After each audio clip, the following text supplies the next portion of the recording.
आज आमची बैठक झाली आणि त्या बैठकीमध्ये काही गोष्टी ठरलेल्या आहेत. त्याप्रमाणे पुन्हा आम्ही आता बसणार आहोत आणि मला वाटतं की तुम्हाला बातमी लवकरात लवकर आम्ही देऊ शकतो.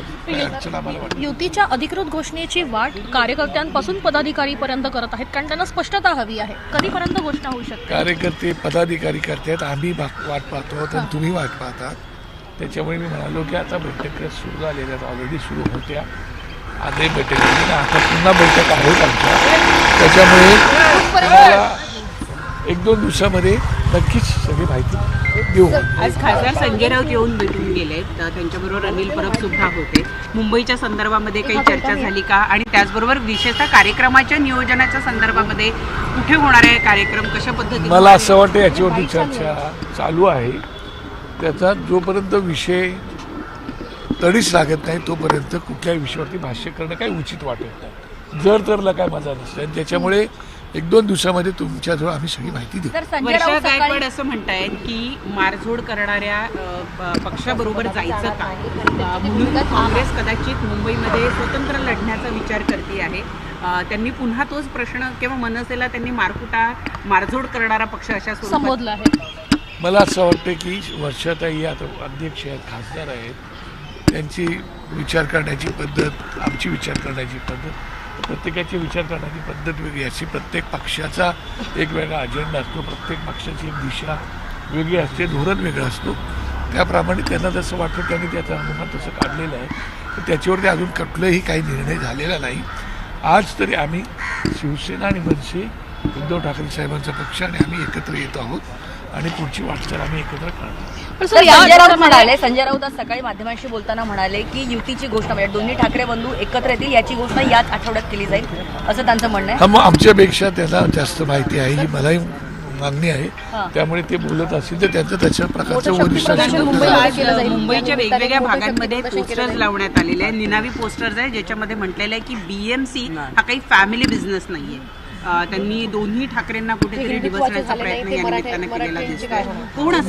कोण असेल हा पक्ष आणि कोण असावं आणि हे बोलण्यामागचं काय कारण? नाही तर कसं आहे की आता काय पोस्टर लागलेत, काय झाले मी काय पाहिलेले नाहीत, परंतु बऱ्याच ठिकाणाहून तशी माहिती आलेली की पोस्टर्स वगैरे खूप लागलेले आहेत आणि त्याच्यावरती कोणी काय बोलावं त्याच्यावर बंधन तर काहीच नाही. प्रत्येकाला मोकळी काय बोलायला. असंही म्हटलं आहे की मुंबईकर जागा हो, एका कुटुंबाच्या नादी लागू नको. हा माझं तेच म्हणणं आहे की जे पोस्टर्स लागलेले आहेत त्या पोस्टर्सवरती जेव्हा एखादा पोस्टर येतो त्या पोस्टरवरती एकतर लोकांची पण त्याच्यावरती कॉमेंट्स येतच असतात. तशा प्रकारे जर कमेंट्स आले असतील तर त्याच्यावरती मी काय कमेंट्स देणार. ज्या वेळेला भविष्यामध्ये आता निवडणुका आहेत, निवडणुकांमध्ये भाषणं होती त्यावेळेला सगळ्या गोष्टी येतील. जे हिंदुत्वाचे झाले नाही ते मराठी माणसाचे कसे होणार असाही प्रश्न या निमित्तानं सांगण्यात आलेला आहे. हिंदुत्व हा विषय किमान ठाकरे कुटुंबाला तरी सांगू नये कोणीच, म्हणजे बाळादांवर असो की इतर कोणी असो त्यांनी ठाकरे कुटुंबाला हिंदुत्व सांगू नये. ज्या माननीय बाळासाहेबांचं हिंदुत्वासाठी 6 वर्षाचं निलंबन झालं होतं, ज्या बाळासाहेब ठाकरेंनी हिंदुत्वावरती निवडणूक होऊ शकते हे दाखवून दिलं, ज्या बाळासाहेब ठाकरेंनी हिंदुत्व तुम्हाला खऱ्या अर्थाने शिकवलं, जेव्हा मशीद पडली तेव्हा बाळासाहेब ठाकरेंनीच भूमिका ठामपणे मांडली होती, त्या कुटुंबाला निदान हिंदुत्वावरची भाषा कोणी बोलू नये असं मला प्रामाणिकपणे सांगू. 227 जागा आहेत, त्यापैकी 125 जागांवरती शिंदेची शिवसेना दावा करते मुंबईमध्ये. याकडे कसं नाही तर तुम्ही दुसऱ्या पक्षाच्या विषयी मला विचार मी काय सांगू शकतो. सर आता या निवडणुकीसाठी शिवसेना आणि मनसेचं हे गणित सुटलंय का? नेमकं गणित सुटलंय का, हो की नाही? गणित जागा वाटपांचं गणित सुटलंय का सर? नाही, काही नाही, व्यवस्थित चालू असतं. पण सुटलंय का? गणित सुटणार हो, कुठल्याही गणित सोडण्यासाठीच असतं ना. तर मुंबई महानगरपालिकेचं नेतृत्व आदित्य ठाकरे स्वतः करणार आहेत, तर मनसेकडनं सुद्धा काय अमित ठाकरे यांच्याकडे. मला असं वाटते की आमचे सर्वे सभा सन्माननीय राज ठाकरे साहेब आहेत आणि त्यांचे चिरंजीवच अमित ठाकरे आहेत आणि पक्षाचा सगळा निर्णय जो असतो अंतिम निर्णय राज ठाकरे घेत असतात आणि तो आम्हाला सगळ्यांना सोबत घेऊन बसून निर्णय घेतो. पण सर मनसेच्या त्या भूमिकेचं काय झालं? सदोष मतदार यादी जोपर्यंत बनत नाही तोपर्यंत निवडणुका घेऊ नका अशी एक मनसेची भूमिका होती, विरोधकांची पण भूमिका होती. स्वतः बऱ्याचशा गोष्टी आम्ही दिल्यानंतर त्याच्यामध्ये बऱ्याचशा त्यांनी सगळ्यात पहिली गोष्ट दुबार मतदार आहे ते आम्हीच काढलं होतं. ते काढल्यानंतर ते झालं 11 लाख 11.5 ते राज्य लाख निवडणूक आयोगाने मान्य केलं. हा, म्हणजे अशा कित्येक गोष्टी आहेत ते त्यांनी मान्य केलेल्या आहेत आणि त्याप्रमाणे त्यांची सुधारणा ते करतात. आता सर, एक वेगळा प्रश्न आहे. तो चंद्रपूरचा प्रश्न आहे. सर, पुढे या ना, पुढे या. सर, पुढे या ना. मध्ये कर्ज फेडण्यासाठी एका शेतकऱ्याने स्वतःची किडनी विकली आहे. सावकारांनी त्याला किडनी विकायला लावली. मला असं वाटतं याच्यावरून सरकार किती जोरात काम करतंय ते आपल्याला कळून चुकतंय.